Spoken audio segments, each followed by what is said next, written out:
Hello, all, and welcome to the Fantasy and Sci-Fi Fanatics podcast. I'm your host, Daniel Coolbaugh, and I have with me today a very special guest, David Green. David, how are you doing today? Very good, thank you. Thanks for having me on. Yeah, perfect. Thank you so much for coming on. I know we talked a little bit here and there on Twitter, so it was really great. I actually really enjoyed once you had said you wanted to come on. I had seen some of your books and things like that on Twitter, but I went down a rabbit hole the other day on Goodreads, going into some of your novels and things like that. So that's where I was saying before we started recording. I had to grab two of them right away. I was just like, that sounds like my kind of novel. So I was getting lost there on Kindle, but I hope you guys do the same when you check out David's Goodreads account. So we'll get right into that first question there, David. What has your writing journey been like up until this point? Very, very quick so far. It's kind of like it's I started really writing properly in terms of trying to get published when the pandemic started. So it's all happened really fast. And it's last year is a bit of a blur really, because like I wrote so much last year, like novels, novellas, short stories for anthologies. I even did like I did a screenplay as well, adapted something for someone as well, and did that. So I was just like, last year I was just like, I'm just going to keep writing every single minute of every day that I can, like, just because otherwise I'll go insane because there's nothing else to do. Right?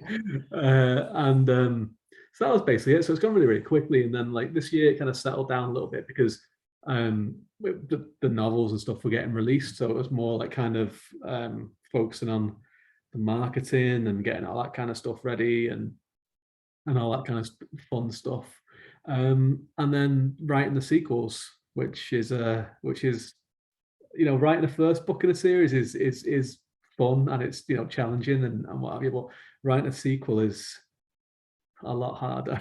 Yeah. But it's fun. It's fun. I mean, it's great because you know the characters a lot more, and you understand them a lot better, and you understand the world a lot more. But also, it's the tricky thing is because I have two series. One is going to be like, I think, 5 volumes, and another one is a trilogy. And like I'm halfway through the second one at the moment, and it's just making sure that like the stakes are just as high or not higher.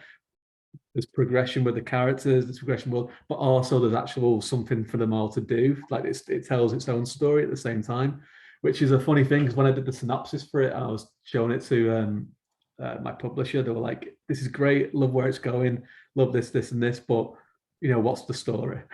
Right? What's the common story throughout the whole thing, right? And it's like, oh yeah, you need to give them all like a focus or something, just that kind of as well. But yeah, it's fun because you're just learning all the time, learning on the job sort of thing, and but it's great. I've done a lot of different jobs in my life, and this one is by far my favorite. That's fair. And you actually mentioned quite a few things in here that I didn't even think of to ask, but like just curious. I had seen a quote, and I think I shared it on Twitter with the podcast account yesterday, just talking about, trying to get as many different mediums as possible, just in terms of different incomes and things like that. So I'm just curious with like the screenplay, like, and things like that. And you obviously you said you had, a novella as well. So would you say that those have been super helpful in terms of, getting better as a writer? Or would you say like, those were really challenging things? Because I always think of maybe I want to try and finish up this one short story, but I'm not the best at short stories. So I just find that interesting. Did you find it easy to switch to screenplays and the novella, or did you find it kind of difficult switching back and forth? Not so much. But what I've noticed, I mean, I know we'll probably get onto it a bit later on, but like the first thing I properly wrote was a novel. When I was writing a chapter a day, and it was a completely different genre to what I read and also write otherwise. And then I started doing short stories, mainly just to kind of get stuff published, and kind of while I was working on some other stuff. And what I've noticed after doing kind of more novels, because I do a bit of ghostwriting as well, so I ghostwrite novels for other people. And what I've noticed is my short stories have become much bigger than they used to be. I used to be very like, well, this is going to be 5,000 words, and this will be it. And now I kind of, a short story for me now is about 8,000 words, like minimum. And like I was writing a chapter in the sequel to In Solitude Shadow the other day, and I was really happy with how it came out. And when I finished it, I was like, you know what, I think this is I'm very, very self-critical, and but I was like, you know what, I think this might be the best writing I've ever done. I think it's really, really good. And I kind of looked through it, and I was like, I was reading through it, I was like, man, this chapter's really long. It's really long. Let's go through. It's like, this chapter's like 11,000 words. I Oh was like, wow. oh man. So I was like, what do I do? I was like, you know what, I was going to leave it. And then when it gets to the editing stage, my editor can be like, you know what, this should be like 2 different chapters or whatever, but Yeah, I'm just yeah. leaving it as it is. So that is the danger of that, is like you kind of, because you pick up more things where it's like, well, let's drill into this thing here, make this, and this, and this, and this. Whereas in a short story, you don't really need to do that a lot of the time, but it creeps into it a little bit when you're like, well, what's this person's motivation? What's this person about? What's this person about? And what's this person about? But then a lot of my short stories that I do in horror, because there's not that same expectation as there is with fantasy, where it's like with world building and everything like that. You can do a lot of kind of, not to disparage horror or anything, but a lot of time it's set in our world, so you don't have to. You can say someone had a gun in the hand, and you don't have to describe what a gun is because people know what it is. You know what I mean? Like, and if it's like a magical artifact, you have to kind of do some work on it to kind of let the reader know what it is. In terms of screenplays, like I studied film at university, so I kind of dabbled doing that a long time ago, and it was something that I had some kind of interest in, and it's an adaptation of a book, which was really helpful actually, because it was one of those things. It was like um, how you kind of distill what the essence of this book is about in a much, much shorter form, and one that hasn't got anywhere near as much detail, and it also is more visual and verbal. When we were talking about Wheel of Time before we started, and obviously that's got a TV show coming out, and you've got certain characters in that series like Perrin who are very, very internal, and a lot of their stuff is thoughts and internal dialogue and what have you. And it's like, what do you do to get that out onto the screen? Because you can't just have someone sat there going, you know what, I feel really, really conflicted about violence, right? And this is the reason why I feel conflicted about it. You have to do something that shows that, and give them a reason for it. So that was helpful, because then you bring that into your own writing then as well when you're writing a book, where it's like, do I have to do an exposition bit here, or is there another way that I can do this where it's like, more organic?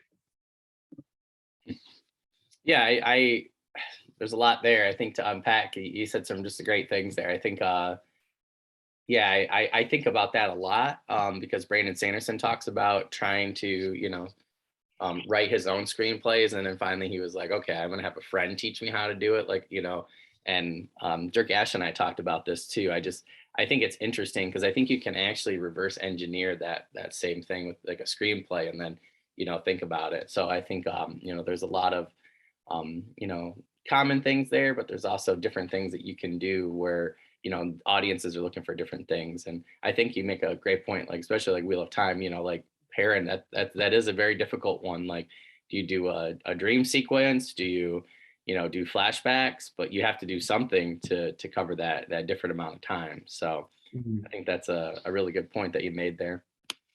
Yeah, I was just curious because, like I said, I had actually, my first novel, was supposed to be a novella. I was like, oh, I'm just gonna write 10,000 words, and then it turned into like this beast of 75K, and I was like, well, this isn't a novella, this is a novel. So, and then Yes. I had these other ideas, but Yeah, yeah, yeah, I know that yeah. feeling. So what genres are you currently writing in? Like I said, I looked at your Goodreads and fell down a rabbit hole, but for our audience, what different genres are you writing in, and do you have a favorite genre that you're actually writing in right now? Yeah, well, my favorite is fantasy. Like it always has been. As a reader, it has been since I first started reading. Really, like I grew up in England, so like I was in the northwest of England, which is just around Manchester, which is just outside North Wales. So we were like kind of had a lot of Arthurian legends just around the corner, So that, and I always class that as fantasy, even though there may be some basis of truth in there. It's fantasy, a lot of it.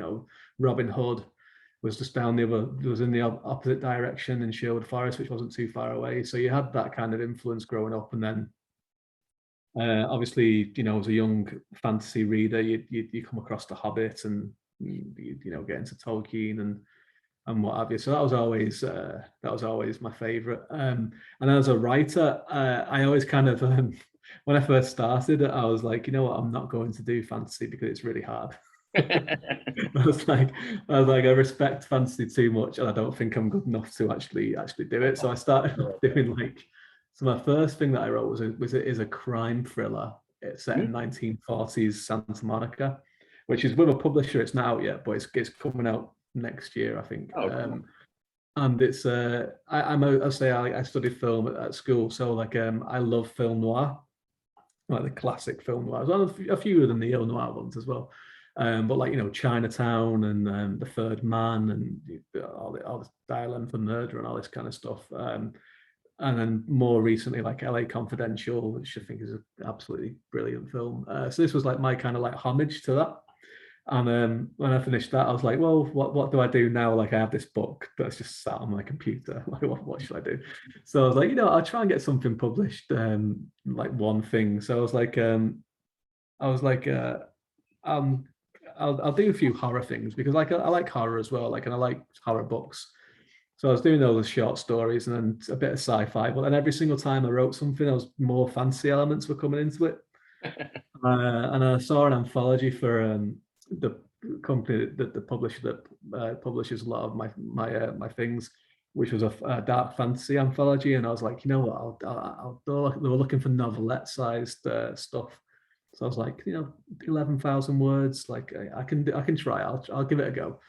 And it got accepted. So I was like, right, I've got the book now. I'll do it. So that's my thing. Like dark fantasy, epic fantasy. But then the other series that I have, the Nick Halloran one, is like urban fantasy, which I'd never been a big reader of, but I love like the Hellblazer graphic novels, Oh yeah. and that had that great merge of like fantasy and horror that I really enjoyed.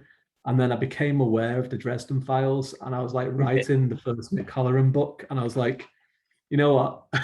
So I'd seen I'd seen a few videos by Daniel Green about Dresden, where he was kind of up and down on them. But I was like, and I was writing this, I was coming up with this world for Nick Halloran, and I was like, this seems quite similar to to Dresden.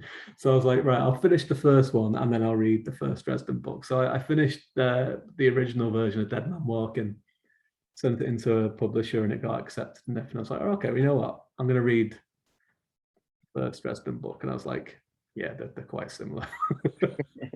Which is actually what urban fantasy, personally, I think that's like what people want. Like, there's certain flavors and stuff, but like I do think, you get away with a lot more of the tropes being the same. And people, I don't know, like I love the Iron Druid Chronicles, I love the Dresden Files, I love the Mercy Thompson series, Alpha and Omega by Patricia Briggs too. There's just so many times where my buddy and I were just like sharing books back and forth, and he's like, they're not that different compared to Yeah, fantasy that we read. And I'm like, I yeah. don't know. It's like a comfort blanket, Like I like certain, like Eric Carter's series is another one, by Stephen Blackmore. That one I think is a little bit more different than normal, but yeah, I don't know. I think urban fantasy. I think people end up liking that personally. They But. do, yeah. I mean, I ended up binging a lot of the Dresden books then until I had to kind of get back to work myself, and I wrote the sequel to Dead Man Walking, and expanded the first one. Actually, re-released it and expanded it, and then Oh, cool. did the sequel to it, and it goes on its own path, and it's a little bit different to Dresden, and different enough.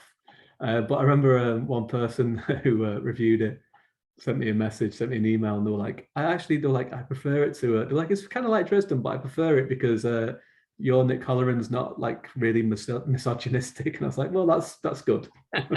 That's fair.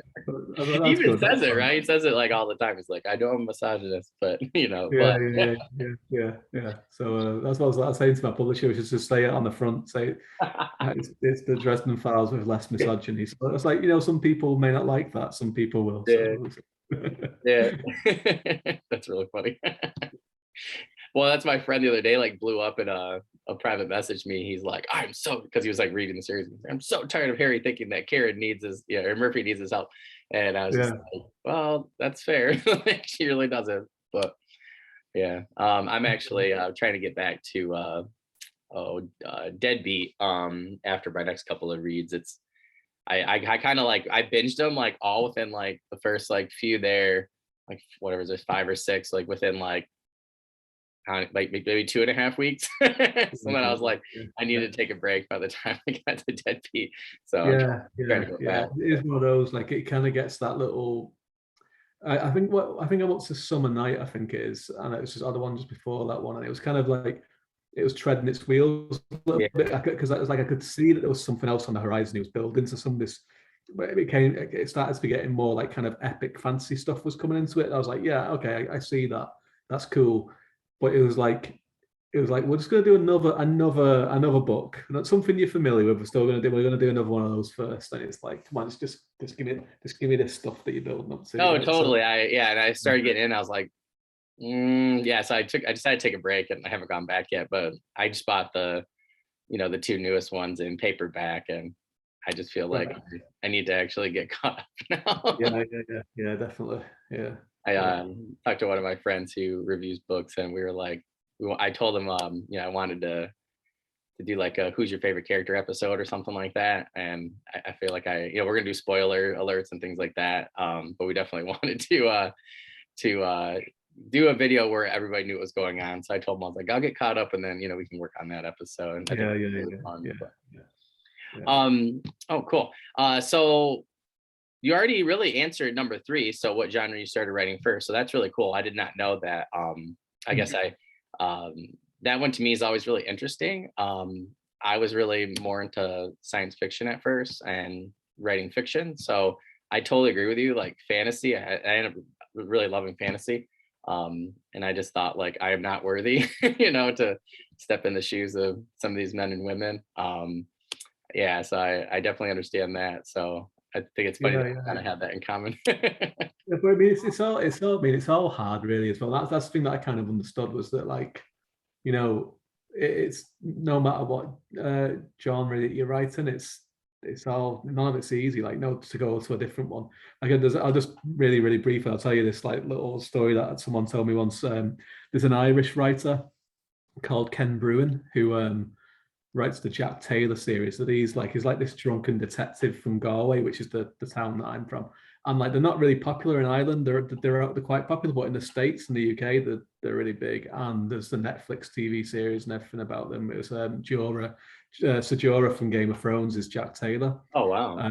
So like they're quite big, and he's been writing them. He's in his late 70s now, and he's been writing them since for like 40 years or something.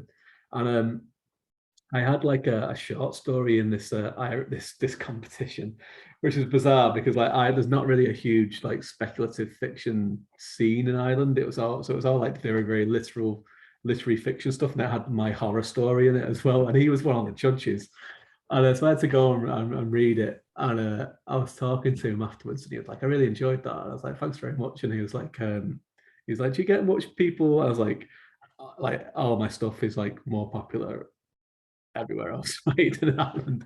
And he was like, yeah, I'm the same. And he was like, I'll tell you this. He was like, I got invited about 10 years ago to this festival in Dublin, this Ken Bruin. And he was like, and I was like, I got this invitation, and I was like, they obviously have just seen my name in like the Irish Times on the sales list or something, because they have no idea what I write. Because it was like all this stuff about like papers on James Joyce and Oscar Wilde and all this kind of stuff, right? And then crime fiction writer Ken Bruin. So he's like, I'll go along anyway. So he went along to it, and it was at Trinity College in Dublin, and he was like at this thing, and they were all kind of like talking about James Joyce and Oscar Wilde and James Heaney and all this. And then he was talking about his Ken Bruin, his Jack Taylor books. And then afterwards, the guy who was like the chair of it came up to him and was like, "So, how are these crime books working out for you?" And he was like, "Well, I've been writing full time for 30 years. That I've sold 50 million copies worldwide or whatever, right, and all this kind of stuff." And the guy's like, "You know what? I think I might try and write one of these crime novels. It seems like it'll be something easy to do, right?" So Ken Bruin was like, "Well, you know what? Once you've written it, come to my house and I'll read it for you and I'll tell you if it'll be published or not." So then he said, like about a year later, there was like about 9 o'clock at night one night, there was a knock on his door, and he opened it. It was this guy with his manuscripts in his hands, and he was like, "You know what? This was harder than what I thought it was going to be, but I've done it. And he's like, well, you read it, and like he took the first page and read the first paragraph and was like, no one's ever going to publish this. Gave it back to him and closed the door and walked off. I feel like there's a lot in that story that's like Yeah. true. So it's like, so I think the thing is like, the other thing that you don't write is always challenging. There's always its own rules, and there's always its own kind of like expectations from the reader.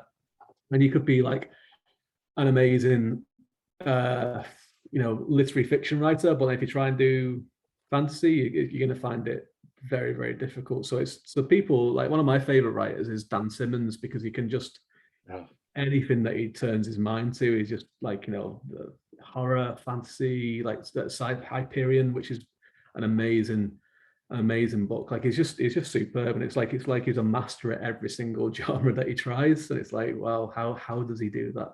yeah. I'm very jealous of people like that, because like I was like kind of struggling. Well, I was struggling with like finishing like my first fantasy novel, and I was like, oh, I'm just gonna do urban fantasy. Like that'd be easier, because half the world's like our world. And then I got into it, and I was just like, I took like a Snapchat of me just like banging my head against the wall and sent it to one of my fantasy friends who's an author, and I was like, how do you guys do this? Because like I can't. I usually get stuck. I've been asking, like Dirk and a couple of those people, and I've really been going into and like I actually had Tilde Holt the other day, and I was talking about like Northern Wrath, and just like her process like was a lot different than mine, and like I'm actually just stuck at the research process, because I got like a Valkyrie, that like story I want to do, and I kind of want to do like an Avenger style like urban fantasy, where like three, I got like four heroes and there's a trilogy for each, and then you do like another one where they come together. And I thought would always be really fun, but it was just so much more difficult than I thought. And I was like, hats off to you guys. I talked to Kevin Hearn about it. I was just like, how? Like, and a lot of those books aren't that thick compared to epic fantasy, but yeah, I feel like it is a different beast. And until until you're in that person's shoes, you really don't know. So Yeah, exactly. Yeah. No. Yeah, it's a real. It's kind of like you have to turn parts of your brain off and then activate other parts that you don't use. Like especially like if you write, I obviously write different types of fantasy quite a lot. So I like the epic and urban, and then for other things. And it's like I'll be writing something, I'll be like, no, you're writing this now. You don't need to do this, right? You can just, people won't expect it. They won't want to know like where this sigil on a blade. They don't care about it, right? It's just describe it and move on. yeah. That's it. So it's like, yeah, but it's fun though. It's good. It's like mental gymnastics every time you sit down to write. It's fantastic. No, I think you're totally right about that. And I like Mallory Kuhn and I had talked about, like even within fantasy, right? You have people have different flavors. We liken it to like wine tasting, right? Like if you like urban fantasy, maybe like a red, and then if you're, you know, epic fantasy, maybe like white wine, like just like, and people are very critical, right, about their flavor of wine, or their vintage or whatever. And to me, it's very similar to science fiction and even urban fantasy and fantasy. But yeah, I definitely think when you're writing in different genres, it's definitely hard, because you're creating an entirely different product. My friend said, he goes, it should be easy. Writing is writing. And I'm just like, have you ever written a book? Like, have you ever Yeah, written a short story? Like, it's yeah, definitely not as easy as it sounds. Like, I've been doing it for 14 years. I got one book I'm about to be done with. yeah.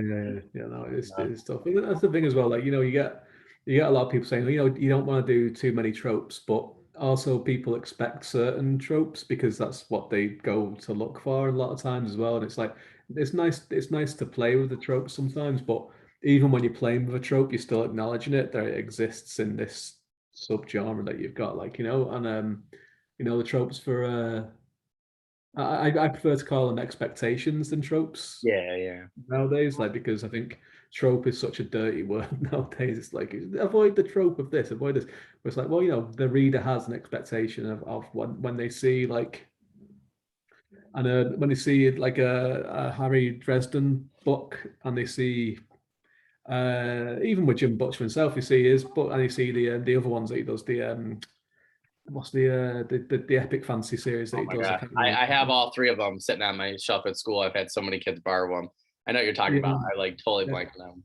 Well, like, you know, you see those covers and you see the same name on it, but you'll have a completely different expectation of what's in it. You know what I mean? And you've got to, as a writer, you've got to kind of manage that when you're writing it, because like otherwise you're going to get a lot of people like, you know, who is this for? You know, who's going to read this? No, it's totally true. It's gonna really bug me that I tried looking up real quick to find it. One of Yeah, yeah. one of my girls picked it up and was like, she's like, "This is so cool," and she had read Full Moon and a couple other the Dresden books, and it was just so funny to me how like she was saying that same thing. She was like, "Oh, I really didn't expect like these things to be in this book," and I told her I was like, "Well, what did you expect?" And she was thinking it was just going to be like a straight, kind of like a straight epic fantasy, and she said she's like, "I felt like urban fantasy Pokemon in like a Roman setting." And I'm like, but isn't that so much cooler than what you're expecting? And Yeah, she was yeah, like, yeah. oh, totally. Yeah, Yeah. but she said, there were still some of the same tropes, but I just thought like, oh, that's so cool. Like she was explaining to me, I was like, don't tell me too much. I was like, I want to read them. I have to break it down with the Dresden Files, but Yeah. that's like the Aeronauts Windless too. Like I had a buddy just get done with that one, and I picked it up just because it was a butcher, book, and I just thought that just sounds so cool. And I read the blurb, and the cover was cool, and I was just thinking, well, actually, I was looking at the other ones too. I'm just thinking like he's another one where I'm like, okay, are you going to be one of these people who's a chameleon and just writes everything really well? Yeah, Like, yeah, yeah, yeah, yeah, but he yeah, said Aeronauts Windless was really good, so definitely have to yeah, check that one out soon. yeah, yeah. So actually, we kind of talked about a little bit already, but what advice would you give an author trying to break into a new genre? Um, you know, really kind of read the genre that you're going to be writing in. Again, just because of that kind of expectations and everything, but also as well, like it depends if you're looking to do it self-published or a small press, like in the indie world.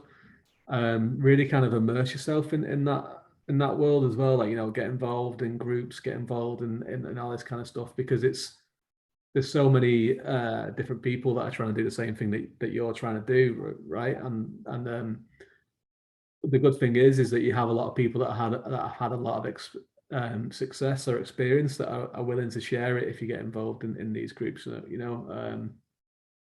Which is a great, which is great, because a lot of them don't need to do it, because like, what, I don't want to teach you my secrets, but a lot of them will do it. So there's that kind of thing that you'd have to do. But yeah, definitely read, like really read what it is that people are responding to at the moment. And that's not to say to write your book as like a spec list or like a checklist where it's like, well, this is popular at the moment, this is popular, and this is popular. But it's also just to kind of make sure that you're not behind, or doing something that's kind of like out of favor, because then it's just like, you're not going to get anywhere with it, because like if you're looking to try and get it traditionally published through an agent or something, they'll be looking at it and be like, well, you know what, this might have been popular 10 years ago, or whatever. And um fantasy changes a lot. It's changed a lot in the last 20 years, and you've had like the rise of grimdark, which is like it gets bigger and bigger all the time, and a lot of like the kind of real big fancy names now are in grimdark. Like, Joe Abercrombie and Mark Lawrence, Anna Smith Spark as well. They're all in that kind of field. Urban fantasy is like very, very new in the last 10 years as well. Really, like, it was out before that, but really in the last 10 years you see it everywhere. So it's kind of just looking at what people are kind of reading, what they expect from that these days. Like, again, we talked about Wheel of Time before, and I mean, I do a Wheel of Time podcast with someone, and we kind of look through it. And when we were talking about Eye of the World, the first one, we were like, this would. We're both fantasy writers, and we'd be like, this would not get published as it is now. If someone came up with this, they sent this to an agent nowadays, and it was like completely different at that first book, it wouldn't get published anymore, because there's so many things in it that will be old fashioned. Um, that people are told, like, that agents will be like, don't do this, don't do that, don't, and editors are like, don't do this anymore, don't do this anymore. um and then when you kind of like compare Brandon Sanderson's Wheel of Time books to even the last few of Robert Jordan's ones, they're the same characters and the same story, but it's completely different writing style. It's looked at different pace. And Sanderson is someone who was like, my big influence is Robert Jordan, but like he writes in a very, very different, more modern way than he did. No, I think that's totally true. And I've noticed too that, and I talked to Mallory Kuhn about this yesterday in our part two interview, is like, and I talked to Till Holt about this, like, like I think it's interesting to, and now for me, it's more fun to write different things. So I have a couple of things in my own fantasy world, but I've noticed that like Dirk Ashton, like him and I talked about his books, and it's kind of hard because they're not really urban fantasy, but they're classified as urban fantasy, but they're not epic fantasy. And we talked about, like, I would personally consider them like mythological fantasy, which I really enjoy. And I had talked about, doing more things like that. Like I had like a Hercules story that I really want to do in modern day, and some different things like that. And I just think it's interesting because, you have different people, like Son of the Storm is one of those, where you have different people, writing in the same genre. And then, I think that's great advice that you said, like, trying something new with it, or, staying up to date. Cause yeah, if you try and do epic fantasy and do one more Chosen One or Luke Skywalker, no one's gonna read it. It's Yeah, not even yeah, yeah. published, so Yeah, that's the thing with the shows and one. I mean, when we talked about before about tropes or expectations, there is some that are kind of like, yeah, you just stay away from that one altogether. Like, and the Chosen One is kind of one where people are kind of a little bit fed up with it, I think, yeah, overall. Just because like you see it so much now, and it's like, but there's good ways to kind of tweak it as well, and kind of just do a different, like Joe Abercrombie did a great kind of twist on Chosen One and the quest sort of trope in the first two in the first Law trilogy. The first one, that one, because I don't know if you've read any of them, no, I but got them all actually. I just all right, I'm okay. actually saving for Yeah, book club. I won't say any spoilers though, but he does like he does a great kind of even to the point it's almost satire in some points, but that it still tells a great story of its own. It still has like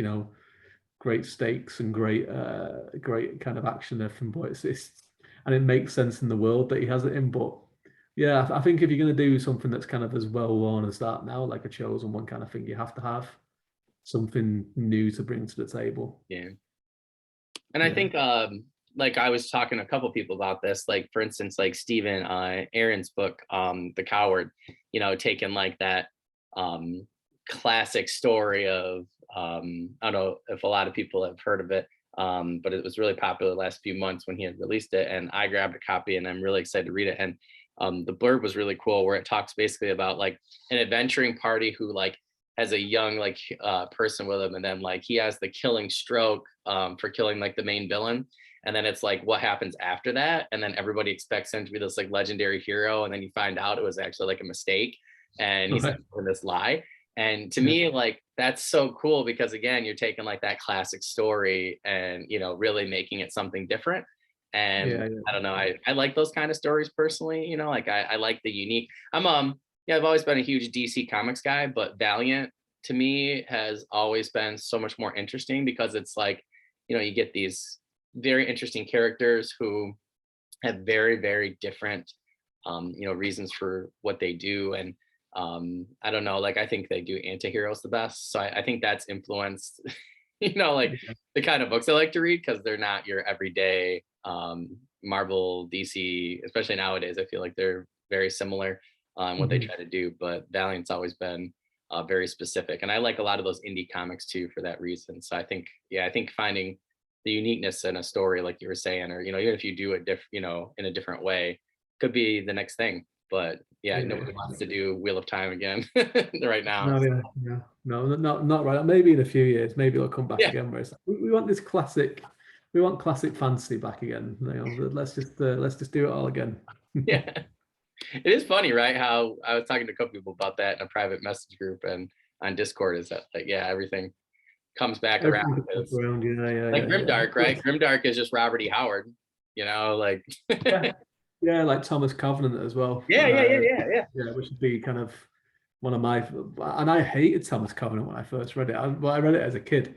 I was kind of looking around, well, not a kid, but like an early teenager. I was looking for more of the same, you know what I mean? From like, what I'd always been reading. And I was like, this one seems quite popular, and I was like, I hate this. What this guy is horrible. So I ended up finding Robin Hobb instead, and that was like a nice kind of more mature, but still like more that I was in like comfortable with and everything. But it was like a step away. I was not ready for Thomas Covenant back when I was 13 or 14 or whatever it was. I was talking to a buddy about that book the other day. 'Cause he said the same thing. He's like, I tried reading. I was like, and he was like 15 or 16. He's like, and he went back and read it, and he was like, now he's like astounded.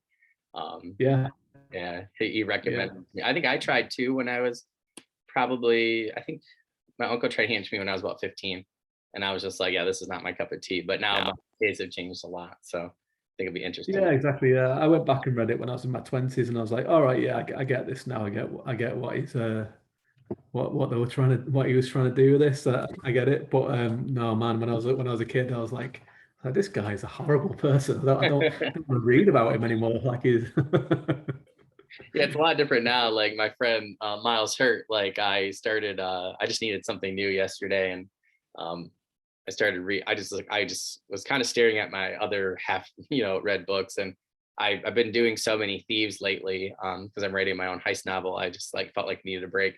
So I started reading his first book, Red Harvest Moon, and the first, 5 pages, I'm like, God, his main character sucks. Like he's like a thief and all these things. But then by page 30, like I loved him. And then I went back and I was like, how did he do that? Like yeah, it was yeah, really, really interesting. But yeah, I definitely know that feeling.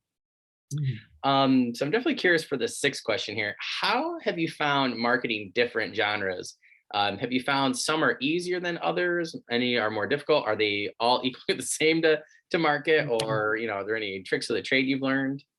I think I've not done any kind of horror novels or anything like that, but the from what I've seen from kind of like moving in those circles and doing a lot of kind of short stories and being in a lot of anthologies is that um, horror readers are more willing to give people they've never heard of a chance, Hmm.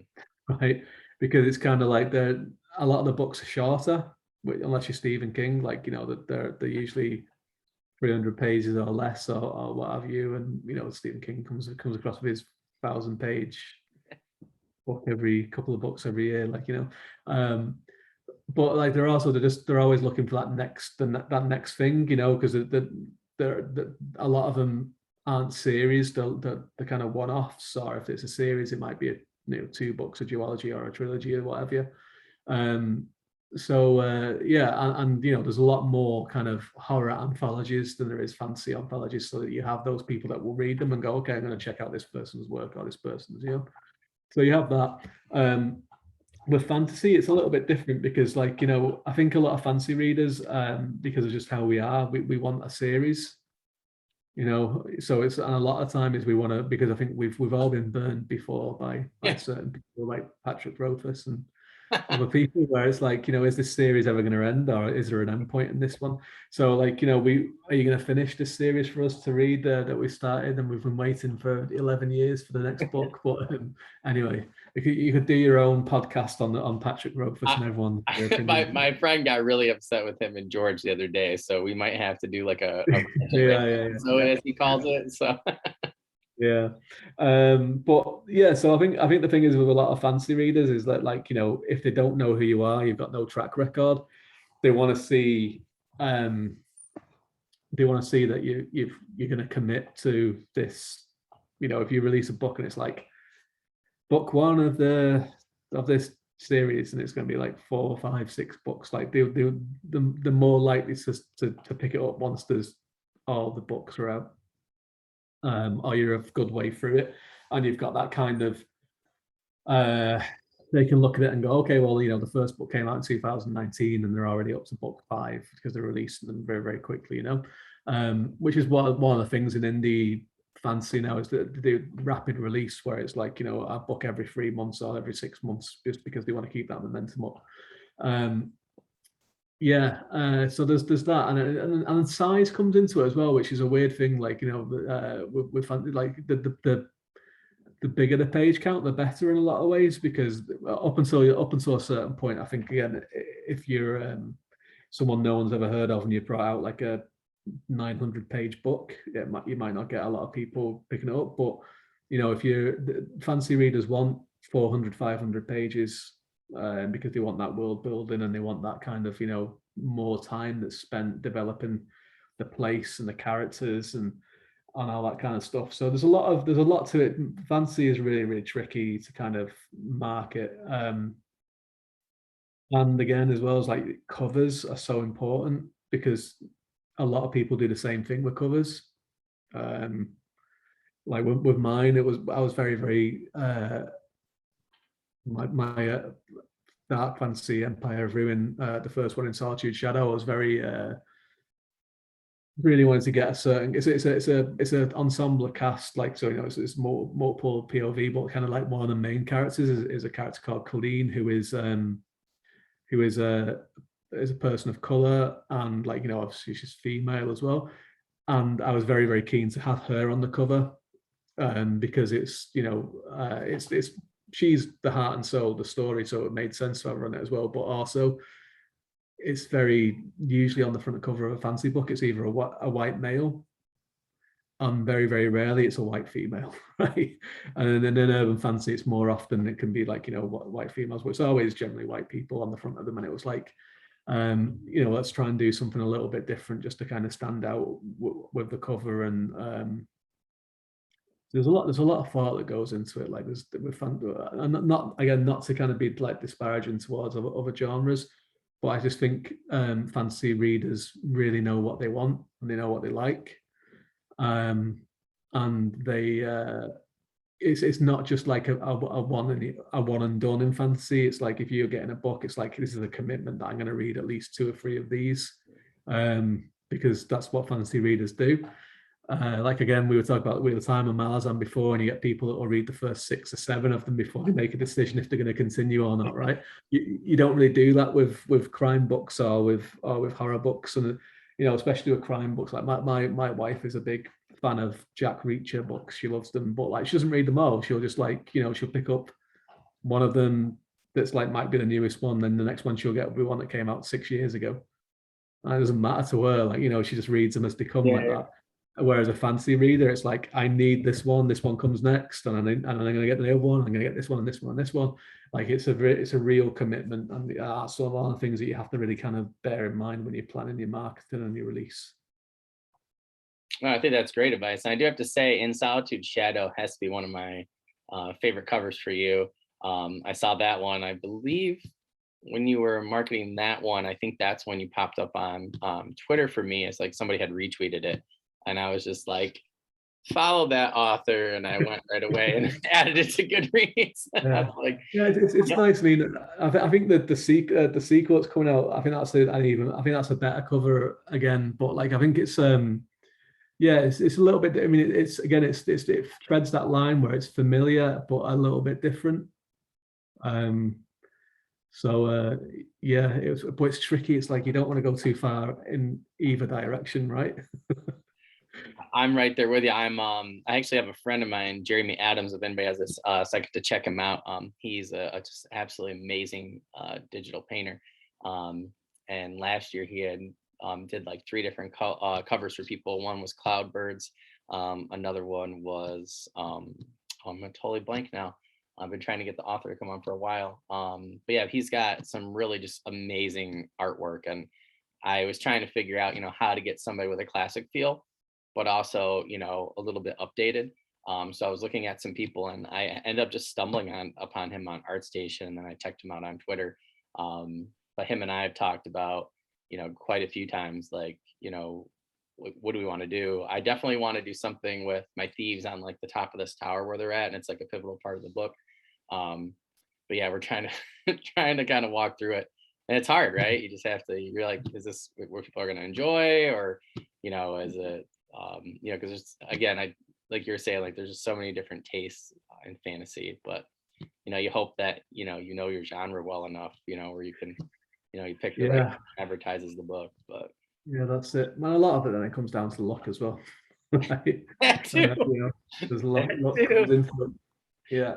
Well, it's like not to not to say like luck, like um was like the key factor there. But you look at a guy like Will White, and Will just gives me hope, man, because I listen to his, um, just beginning story and stuff a lot on Wizards, Warriors, and Words with Mike Fletcher, Jed Hearn, Rob J. Hayes, and Dirk Ashton. And I've listened to a couple of his episodes like over and over again, and a couple other interviews he's done. And he's just so funny because he's like, yeah, it was luck. And here I've already bought like the first 3 Cradle books because my friend was like, these are your books, like you're gonna love Right. them. And I have so many people, but like it's funny to hear, him talk about luck. He's like, oh, like I'm, went and sold like, like 100 copies, people I knew, and then the next thing I know is like, 7 days later, I just got lucky, and then everybody shared it, and all of a sudden there's all these sales. And it is funny though, how a couple people I do know, I don't think that was really his case. I think he was just kind of, telling a story. But I do know some people, where it was like one person shared, their, book coming out at the right time, and all of a sudden it's just like, snap, and everybody was reading Yeah. their book. So Yeah, it's one of the look of it is like it's one of those just the right moment, right time. Like I've had a few people review in Solitude Shadow and liking it very well to Brandon Sanderson stuff. And when they've tweeted the review, they've tagged Brandon Sanderson in it. And it could just be one of those moments where like he might just be on his computer or on his phone on Twitter, and it comes up and he looks at it and just retweets it or just likes it or comments, and that could snowball, right? And that would just be that just 1 second or what, it's one of those things. It could happen, and that's happened with other people. Like, I know some horror writers where like Stephen King has like commented on something that they've been tagged in where someone's reviewed it. So this is like a young Stephen King or whatever. And like loads of people have just gone and bought it because he's commented on it and people have seen it. And it's just one of those things, like, yeah, it's just however way you can get it in people's hands is the way to do it, right? If you yeah, know someone is famous, then just pester them. yeah. And I because we mentioned Stephen King a couple of times, I have to say that he has the coolest description in his profile on Twitter, at least he used to. And it was the most like goat thing, like greatest of all time I've ever seen. And it was like, I look under his name, it's like Stephen King, and then it goes, you know who I am. Yeah, And I was everyone just knows like, who he is, isn't yeah. he? Yeah, yeah, Oh man. Yeah, it was yeah, super cool. yeah, Yeah, I do think you're right though. It just, and a lot of people do talk about that. I feel like, on just different podcasts, or, who I talk to personally, where they're like, yeah, I just got lucky with the time of day or the release, or, people were just, book bulb, or, whatever was just popping, then bam, bam, bam, bam, bam. So I think yeah. the main thing everybody has said on here is just keep plugging away, which I definitely agree with. So, So yeah, and we need to all make really famous friends. yeah, yeah, yeah, yeah, yeah, Yeah. yeah. So we talked a little bit, right, about Stephen King, Wheel of Time, and things like that. But what are some books, or who are some authors that you would recommend for our audience, really in any genre? Yeah. So like, it's kind of like to give some light onto kind of the indie writers, because obviously I think the big guys don't really need as much That's fair. as a push anymore. Although I would say that if we talked about Thomas Covenant before, and about like unlikable um, unlikable protagonists. Mark Lawrence does his Prince of Thorns series is really good for his main character George is like he would be the villain in many other Oh yeah, books. He's a despicable person, but you actually like him and you're rooting for him for most of the trilogy, and so he does that really really well. that first chapter, Things like man. That yeah, first yeah, chapter, I was just like, holy moly. yeah. And even when you get to the ending of that one, I was talking to Anna Smith Spark about it at a convention there recently, and because she's a big fan of Mark Lawrence, and she was like saying that the final kind of chapter, she when you finally realised like what had happened to her to George and what his future held and everything, she was like, you bastard. It's like, and even though this is like a really bad, horrible person, like, and he's, he makes no bones about it. He's George himself is like, yeah, I'm a terrible person. Yeah. He has bad things that have happened to him as well, which like, have kind of molded him that kind of way, which were explored really, really well. But yeah, it's great that you kind of like when it comes to the end, you kind of like, oh, you know what, I kind of wish it had gone a different kind of way, or what have you, you know. But in terms of indie writers, one of my favorite ones that I discovered this year is Rachel Renner, who did the Lightning series, and she also did a great urban fantasy. It's a real genre mashup, but like kind of urban fantasy called The Girl Who Talks to Ashes. She's a really, really great writer. And CF Wellburn, who did the Ashen Levels series, which are really, really good. The kind of the very light lit RPG elements to them. Cool. And there's 5 books in the series, and they're quite kind of all kind of short reads, but like his prose is like fantastic, but they're really, really good exploration of like very grey characters on every single side. Like it's a world where there's no good or evil people. It's just people that are just doing things to kind of have a better life, or to find answers in the life. And it's like, if you've played video games at all, like especially Dark Souls, you'll see like an inspiration from Dark Souls in Oh, that's particular cool. in the books. But they're really, really good. So they're called the Ashen Levels. And yeah, Balaguer is the main character, and he's a really, really good main character. And you can get through a book every couple of days, which is great as well if you don't have a lot of time to read. Yeah, he's a one that I enjoy a lot. And then let's see, give a third one. Let's see. I was going to talk about Wheel of Time, but I was like, you know what, I won't talk about Wheel of Time. Who else has I really enjoyed this year? Probably gonna get plugged a lot in the next couple of days. So Probably, yeah. Robert Jordan and Brandon Sanderson don't need my help anymore, yeah, right? Who do I they got like? Well, Amazon's money. So Amazon money, yeah, yeah, yeah. You know what? Actually, not to go indie route, the Witcher is the Witcher are great. You know, the Witcher series are really good, and you know, again, being a gamer, like I love, like, Witcher 3 is probably one of my favorite video games of all time. Like it's brilliant. And the series is good on Netflix as well, but like the books, being a European, and like, you know, having an interest in kind of Eastern European, like Slavic legends and myths and everything, which kind of bleed over to like a lot of like you know, they do bleed to the West. You know, you have like the Wendigos that are like, you know, popular American beast. You know, they have a Eastern European equivalent as well. You know, oh, that's cool. that have been around for, like, you know, the Leshen is like kind of like that's similar enough. And you know, The Witcher explores all that kind of stuff, and it has that very kind of fairy tale, like twisted fairy tale thing that like the Brothers Grimm were doing, you know, and this is like taken up to another level. And I think there are, if people haven't checked them out and have just checked out the video game or the TV series, there's a lot of things to kind of really love in those books. They're probably not what you'd be expecting either. Like you know, they're say the very kind of fairy tale like, but dark twisted fairy tale. And yeah, I'd really kind of recommend people check those out.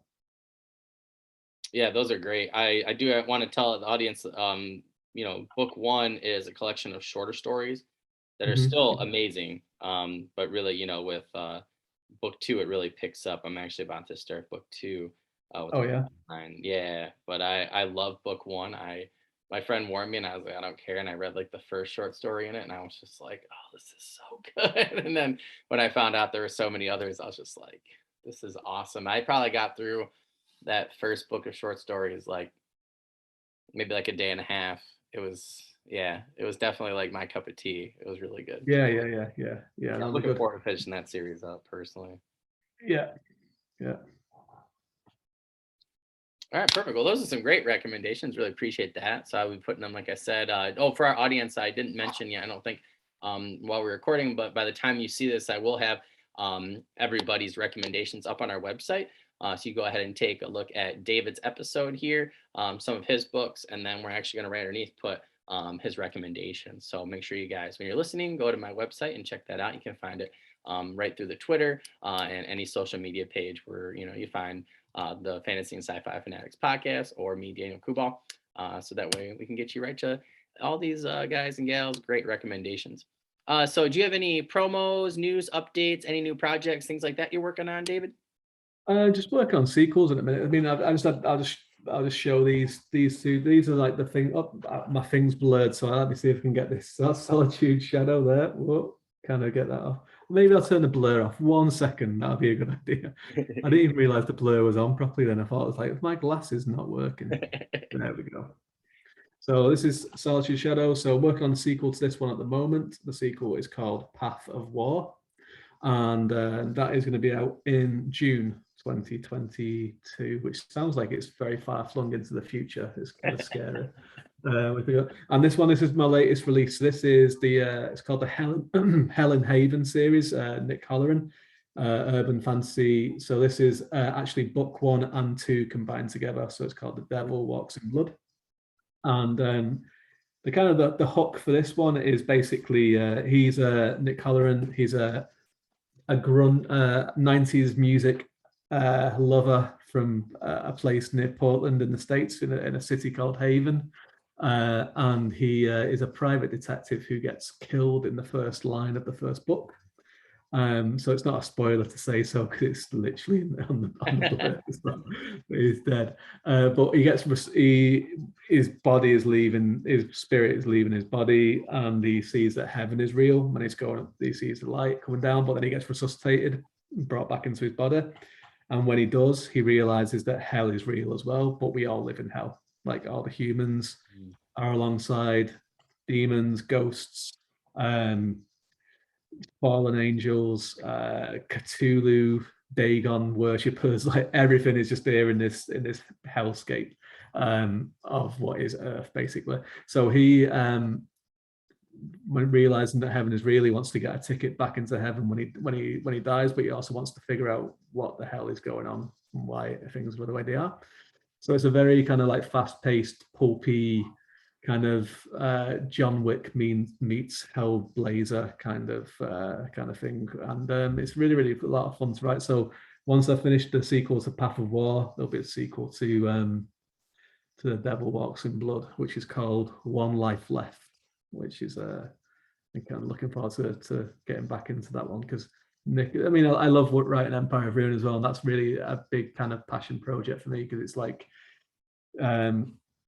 just getting it just right, and just getting everything just right in there, and just really deliberating over like certain things. It's like multi character and multi POV, and making sure everything just sets the right way. But then I go back to Nick Holleran, and like, Nick is just basically an American version of me. He's very similar. So it's just like, what would I do in this situation? And it's just all from his point of view, and it's just like very just like pulpy and a little bit like, it's a nice palate cleanser to write. So yeah, and it's a lot of fun to read apparently as well. People really like it. So yeah, I've seen some really great reviews, and I think if anybody on this podcast needs anything other than what you said, John Wick meets Hellblazer, you need to get out, take the door, and find a different podcast, because if you need more than that, I don't know what to tell you. But great. You should change that to the blurb. John Wick. John Wick versus Hellblazer. That's, I think that's awesome. Blurb for that one, we went back into on that one a lot of times. It's like, well, how do we describe this? And I was like, you know what, let's just tell them what happened straight away, so people know. Like, that was the thing as well. The first time we're doing the blurb for it, we're like, should we keep it like a secret? And it's like, no, because it's like, it's literally in the first line of the book. And honestly, I feel like if I like you describing that, like if that's your blurb, to me personally, that's more interesting. I'm like, okay, like that immediately grabs my attention, and immediately to me adds a whole different depth to the story, like, already. So for me, I'm just like, because when I actually went to it, I was like, oh, cool, that sounds really awesome. And that was one of the first things that I noticed. So for me, that was a selling point personally. Yeah. Blurb, so.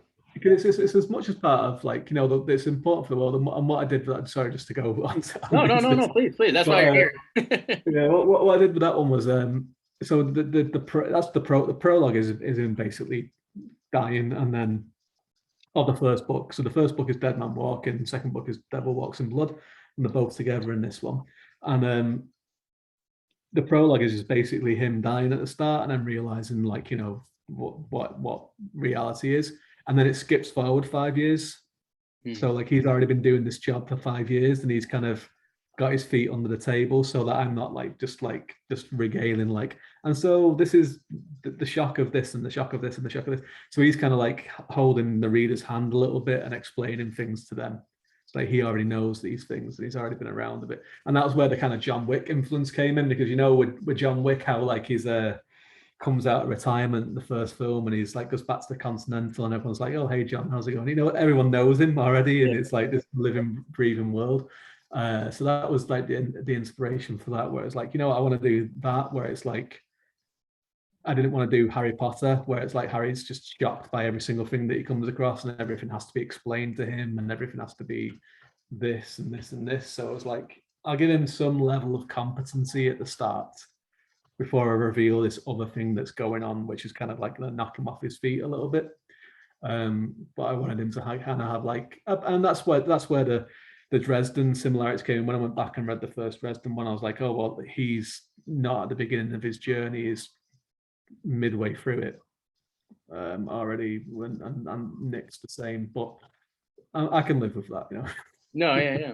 I do think it's hard because I was thinking about mine. I was like trying to do at the start of someone's journey, and I was like, "God, this is so much harder than just like plopping them in a Dresden situation and then being able to go back or forward." So yeah, Yeah. I definitely understand that grief and having to make probably about to do the same thing myself with my first urban fantasy. So yeah, Yeah. that's interesting. Well, I really look forward to. I'm trying to think if I might have actually grabbed that one on Kindle too. I can't remember. I know in Solitude Shadow that was one of the ones I grabbed, and I'm totally blanking on which one of your other books I grabbed for Kindle. So I have to take a look, and then once I review, I'll post it to Yeah, there's a few of them. There's a few short ones, but there's some there. Twitter. Got a few, got a few. There's a few. Yeah, I didn't know. I had nothing to do last year. that's fair. Well, David, thank you so much. We want to, thank you for, coming on to the show. And, like I said, I've been talking, I like to talk to people in person or, in person, on Zoom and things like that for the podcast I've talked to on Twitter. So it was great to have you on. Love to have you back in the future, particularly, when you, especially helping you with different promos and things like that in the future. For our audience, once again, want to thank you guys for coming on for the Fantasy and Sci-Fi Fanatics podcast. David's video here is going to be on YouTube. We'll also be sharing it on Twitter and Facebook, and the audio is on Spotify, thanks to my best friend who got that going, our tech guy, David. So feel free to reach out to us at scholarsofuma, that's UMA, @gmail.com. Let me know if you have any questions for David, any comments. If you love, one of his books or something like that, I'd love to pass those on to different authors. So please feel free to email me there. If you guys have anybody you want to see in the future, things like that, any questions for future guests, if you have any pictures or videos that are fantasy, sci-fi related, make sure you send those as well. David, again, really want to thank you for coming on. Good luck with everything in the near future, and hopefully I'll talk to you on Twitter soon, my friend. Yeah, thanks for having me on. And anytime, yeah, it's been a blast. Excellent. Well, thank you so much. And like I said, I'll be sending you the calendar. That way you'll know when this is going to be posted and we can both share. So I hope you have a good rest of the day, and I will talk to you soon. Okay. Thanks very much. All right. Have a good one. See ya. Bye bye. Bye.